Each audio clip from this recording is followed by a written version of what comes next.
Good afternoon, everybody, and welcome back to the channel. My name is Josh, and today we're going to be talking about a luxury item that I think everybody has thought about buying, but probably hasn't pulled the trigger yet.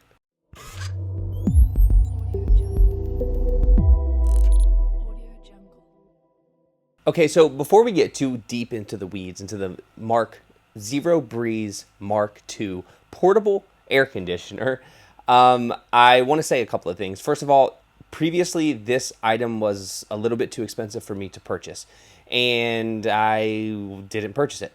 Now it's on sale drastically. I think it's 25% off. In the link in the description, you can use that link to get 25% off of this air conditioner and the battery. I don't know how long this deal is going to be good for, and I really don't know when you're watching this, so I just wanted to make that statement. Also, something else that I think is important for you to know, I didn't pay for this. They sent this to me for free. They asked me to review it. They asked me to use it. They asked what I was going to be using it for. We're going to get into a lot of that stuff today, but I don't want to bore you with details. I just want to be transparent so you know that I didn't have to pay for this, but it is something that was on my list of purchase for the van specifically. And if you guys are new here, or maybe this is your first time, our Sprinter van does not have air conditioning, and the summer is here, so it was pretty up on my list of things to buy, so it kind of worked out that I didn't have to purchase it. But I'm going to give you an honest review. I'm going to tell you what I think of it. Now that I have it and I've been using it in my garage mostly, and I've been using it in my office that is behind my house because it does not have air conditioning out there, and we are in the middle of May and it's starting to get really, really humid here in Ohio. So those are the disclaimers that I want to talk about. Let's start talking about the Zero Breeze Mark II, what you can expect from it, and if it may or may not be right for you. So the first thing I want to do is kind of start off on the, whoa, touch the buttons. They're very sensitive. It's not a bad thing, but they are. So this is the business end. This is the end that I think is probably the most important to go over first, so you know exactly what you can expect to see when you unbox yours, what you're getting, and how this entire thing operates. What I want to do is start off on the bottom down here. And this little base that you see does not actually come with the unit if you just purchase the unit. So you will need to purchase the battery, but I do believe, if I'm not mistaken, that this whole setup is what's on sale right now through the link in the description. Now, the battery is the most important part of this. This battery has roughly around 5 hours of continuous runtime. So I think that's probably the most important part of this entire unit, is that you can take this product wherever you need to, whether you're camping in a tent, you're camping in a van, you're in a rooftop tent, you're in the back of a truck. This battery allows you for 5 hours of continuous runtime. Now, my first apprehension to 5 hours is that, well, I sleep generally a lot longer than 5 hours a night, or at least I try to. So this is not going to last for an entire night. But when you're camping or sleeping in small spaces, generally, especially I'm attributing this to when we camp in our van, we do not use our heater all night long. We warm it up, we go to sleep, we wake up in the middle of the night and it's cold, we turn the heater back on, and it's kind of the same thing. So I think 5 hours kind of fits the bill. And this pulls between 200 and 240 watts while it's running. This is a 24-volt battery, not 12, and that's why it's pulling such low watts. But you also have down here at the bottom, you have a USB and a USB-C. If you wanted to charge off your battery, you could absolutely do that. I wouldn't recommend it, simply because if you want to stay cold, then you don't want to be charging off your battery. This button right here is your power button. You hold it, and it turns the unit off, or it turns the battery off, and you hold it again, and it turns the battery back on. I don't know how well you can see, but you have 4 battery indicators down here at the bottom.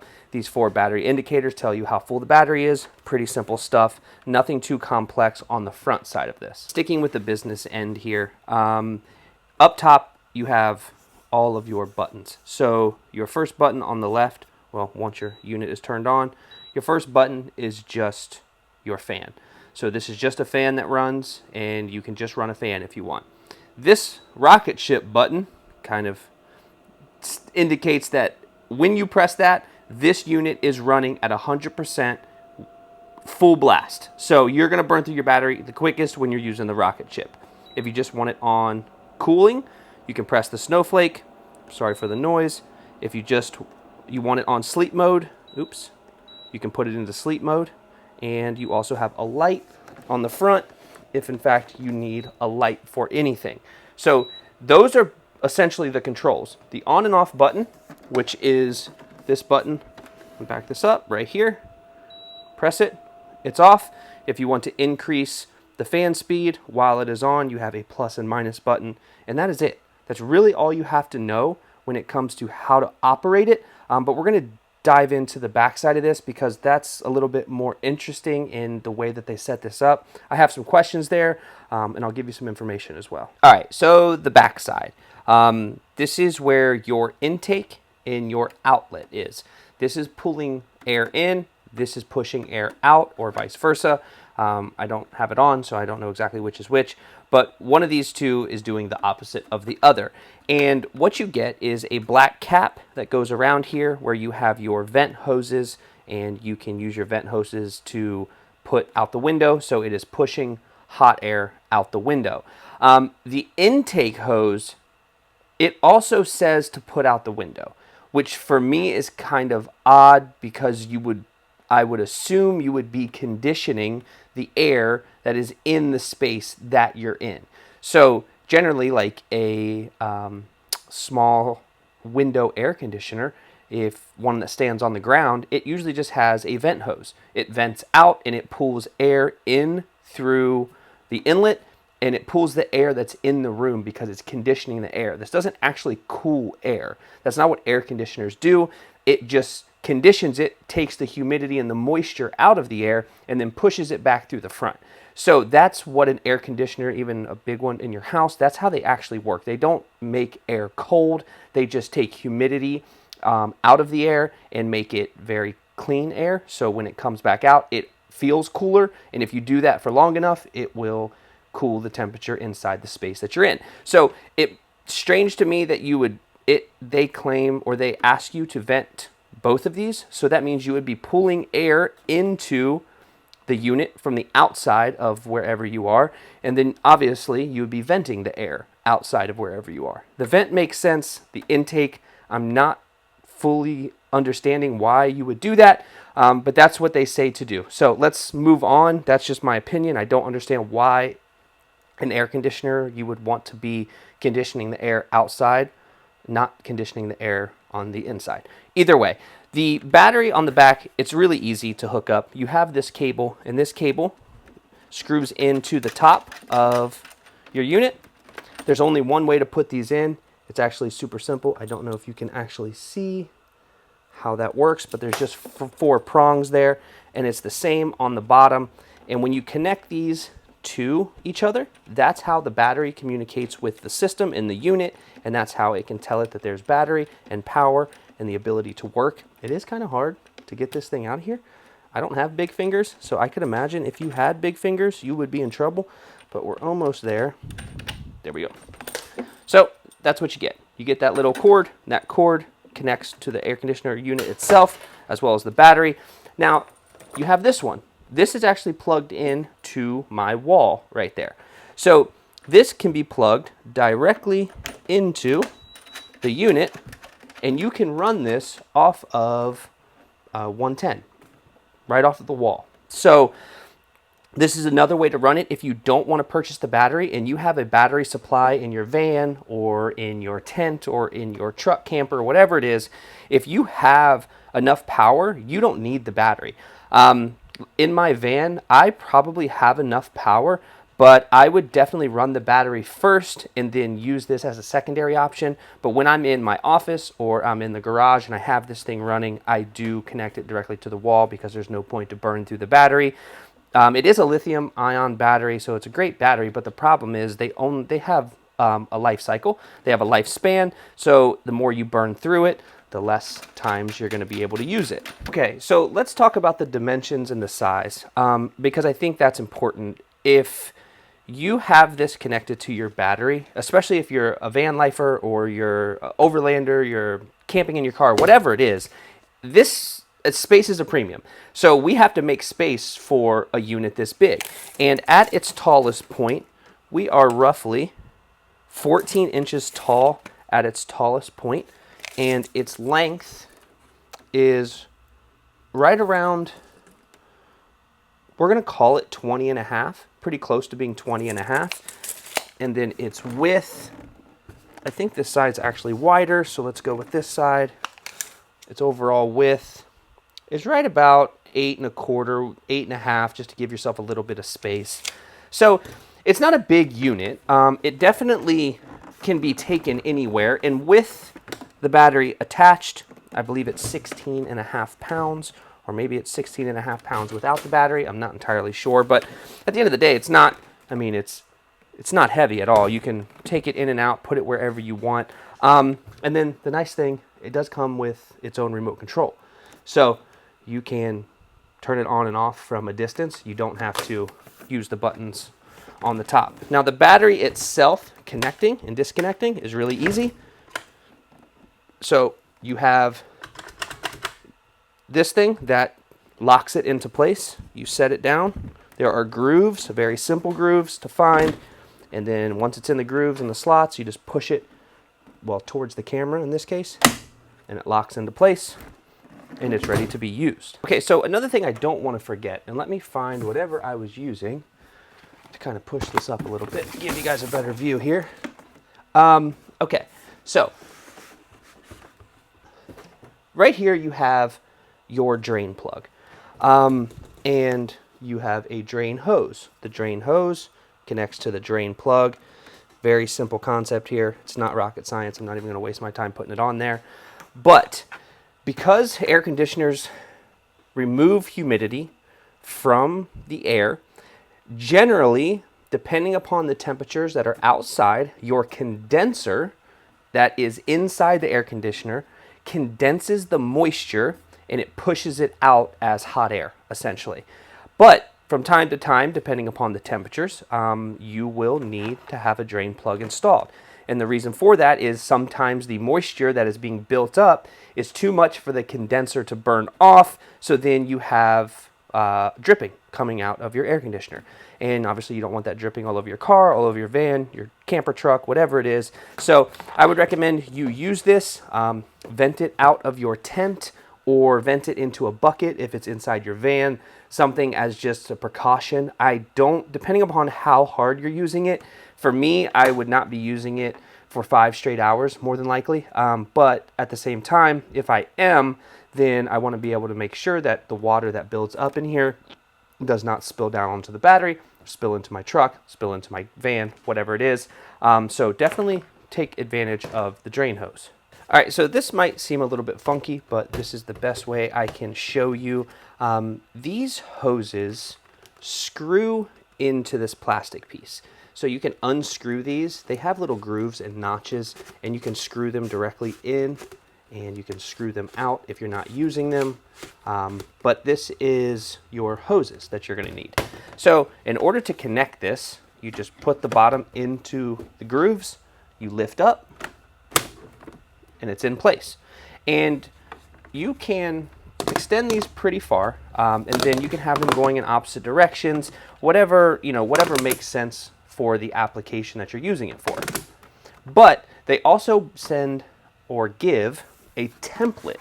So the Mark II comes with a template cutout inside the box that allows you to cut out either wood, or you can cut out styrofoam, you can use cardboard, whatever it is, to kind of create a vent outlet and inlet spot in maybe your window or your sunroof, whatever it is. And I'm going to show you what that looks like now and exactly what you can expect when you open it up.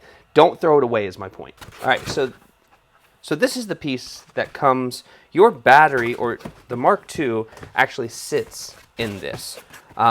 So you'll see this when you purchase it. It's in the box already, and it is a template for you to use as a cutout. So you can just trace the inside of these, and you can make your cuts, whether it's in wood or whatever it is for your specific application.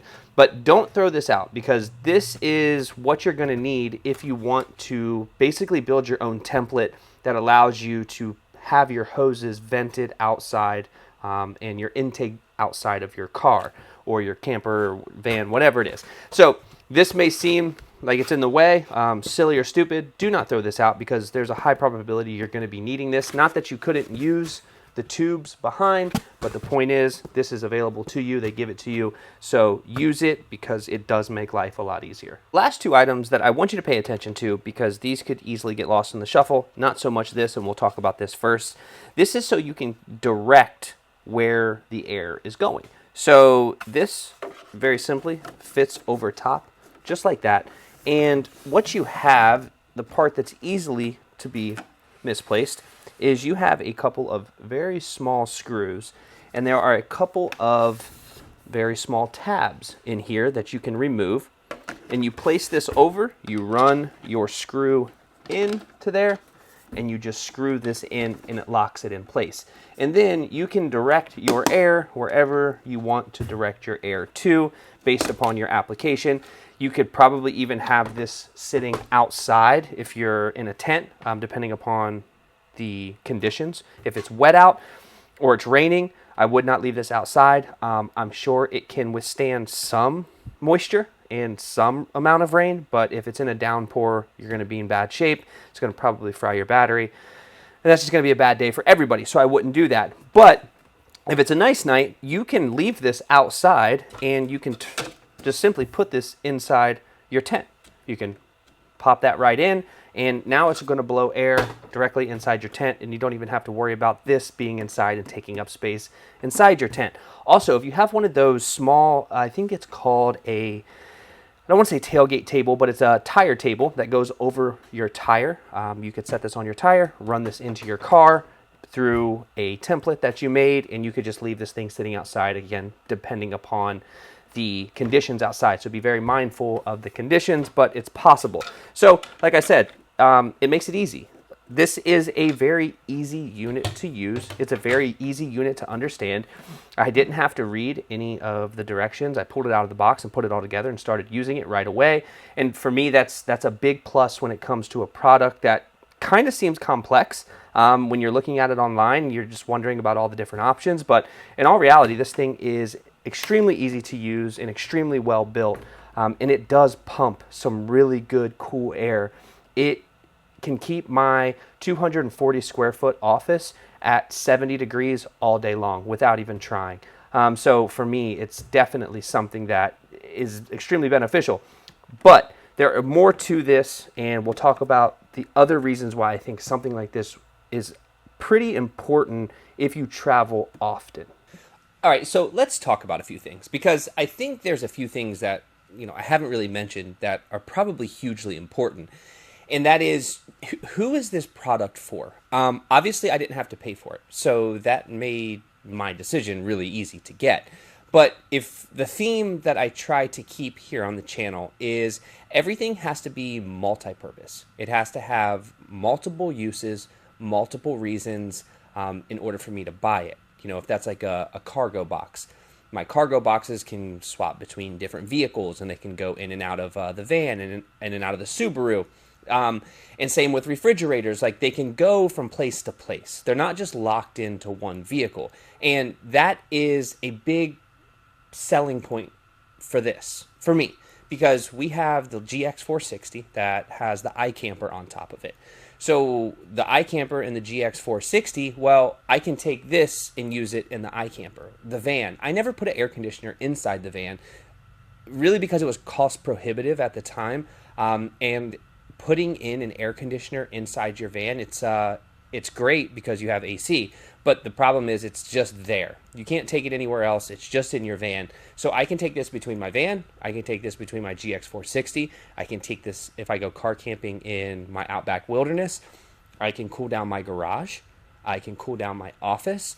So I can use this for 100 different reasons. Now, and a big thing that I want you to think about, and this I would have never thought about this if it wouldn't have been for last summer. Last summer, we had numerous very hot days in Ohio, 100+ days, high humidity, and the city of Columbus, or the state, whoever the heck makes that decision, had to turn off certain sections of the city for power so the other section of the city could have power.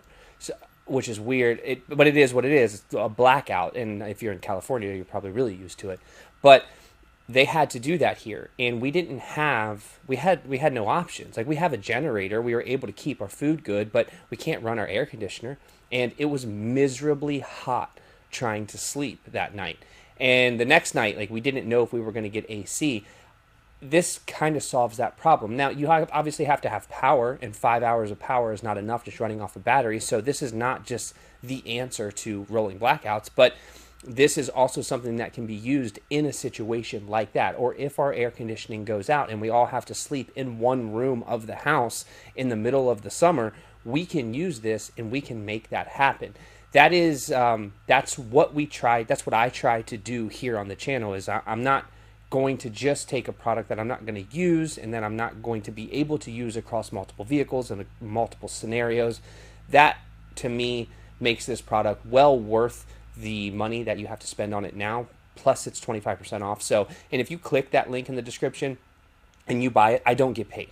I don't make anything. So I'm not like trying to sell you anything. I'm just trying to tell you, for me and for the things that I use it for, this thing makes sense. It may not make sense for everybody, and I understand that. So if it does not make sense for you, then don't purchase it. I don't really care. But if it does, you can save 25%. And if it makes you feel better, I don't get paid, which I don't know why that would make you feel better, but that's how people are. So if you have any other questions, please leave them in the description. I would absolutely recommend you go to Zero Breeze Official's website so you can take a look at all of their products, not just their Mark II air conditioner. They have a whole host of products that are actually really nice products, and I would definitely highly recommend them if you are in fact looking for various options for your overland rig, your camper van, or your truck camper, whatever it is. They have a lot of stuff that would definitely benefit you. So if the video was helpful, please give it a like, consider subscribing, coming along for more adventures. I'm taking off tomorrow, going storm chasing for 3 days across the Great Plains of the United States. I will not be using this on that, but we do have a 3-week long van trip that is coming up in the middle of June through the Pacific Northwest. We will be at the Hood River Adventure Van Expo with our van. So there's a lot of things going on. This thing is going to come in handy many, many times. So thank you for watching, and I will see you on the next one.